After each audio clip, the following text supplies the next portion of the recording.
Hi friends, இன்னும் கொஞ்ச நாளில் சங்கீதா அவர்கள் சென்னை வர போகிறாங்க அப்படின்ற நியூஸை கேட்டு எல்லாரும் செம்ம வெயிட்டிங்கில் இருக்காங்க.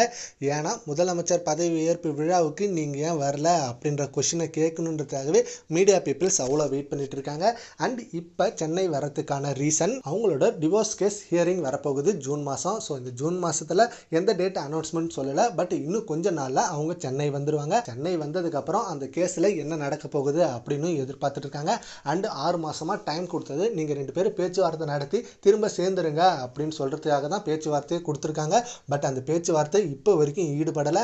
ஏன்னா 2 பேரும் பேச்சுவார்த்தை நடத்தியிருந்தா கண்டிப்பாக முதலமைச்சர் பதவி ஏற்பு விழாவுக்கு சங்கீதா அவர்கள் வந்திருப்பாங்க. அண்டு இன்னொரு சைடு என்ன சொல்கிறாங்கன்னா, விஜய் அவர்கள் சைட்லேருந்து அவங்களுக்கு இன்வைட் பண்ணவே இல்லை. இன்வைட் பண்ணாதானே அவங்க வந்திருப்பாங்க. இன்வைட் பண்ணாமலே அவங்க வரலன்னு நீங்கள் எப்படி குற்றச்சாட்டு வைக்கலாம்? அவங்களும் வெயிட் பண்ணியிருப்பாங்க, ஆசையாக இருந்திருப்பாங்கல்ல. பட் இவங்க தான் இன்வைட் பண்ணலை அப்படின்ற மாதிரி நியூஸ் சொன்னாங்க.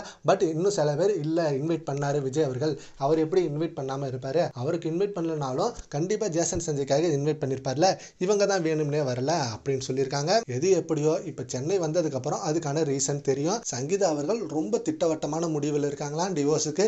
எனக்கு இனிமேல் சேர்ந்து வாழ விருப்பம் இல்லை, ஏன்னா ஆல்ரெடி 2 வருஷமாக நாங்கள் பிரிஞ்சு தான் இருக்கோம். எத்தனையோ தடவை பேச்சுவார்த்தை நடத்தி அந்த கருத்து வேறுபாடுகள் நிறைய வந்து போச்சு. அந்த நடிகையால் தான் என்னோட வாழ்க்கையை இப்படி போச்சு அப்படின்ற மாரி அவங்க ரொம்ப திட்டவட்டமாக இருக்காங்க. அவங்க கொடுத்த புகார்லையும் இதுதான் சொல்லியிருக்காங்க. பட் இவங்க 2 பேரும் இன்னொரு தடவை பேச்சுவார்த்தை நடத்தி சேர்ந்து வாழ முடிவு பண்ணலாம். ஏன்னா அது அவங்களோட ஃபியூச்சர் ரொம்ப வெயிட் பண்ணுது. ஏன்னா இப்போ தமிழக முதல்வராகிட்டாரு விஜய் அவர்கள், அவரோட ஃபியூச்சரும் வெயிட் பண்ணுது. அண்ட் அவரோட பேருக்கும் மிகப்பெரிய களங்கமாகும். அதனால கொஞ்சம் யோசிக்கலாம் அப்படின்ற மாதிரி சொல்லிட்டு இருக்காங்க. சரி, ஓகே ஃப்ரெண்ட்ஸ், இப்போ சென்னை வரப்போகிற சங்கீதா அவர்கள் கொடுக்க போகிற பதிலுக்கு நீங்கள் எவ்வளோ வெயிட் பண்ணுறீங்கன்றத நம்ம கான்வர்ஸில் கமெண்ட் பண்ணுங்கள். Thank you friends.